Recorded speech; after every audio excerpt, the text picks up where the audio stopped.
Hello and welcome to the PQSI YouTube channel. Today we will go over how to install a coil lock. Before we begin, make sure you have the correct coil lock. If you aren't sure which coil lock works with your operations, head to our website and use the product selection tool on the resources tab. Make sure to follow standard isolation and grounding procedures, as well as installing an electrical or fire enclosure. Once all safety procedures are complete, we can begin installing the coil lock.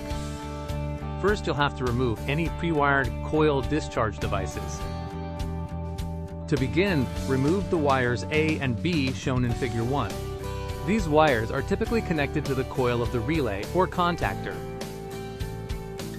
Next, connect the removed wires to the octal mounting base, socket terminals 1 and 2.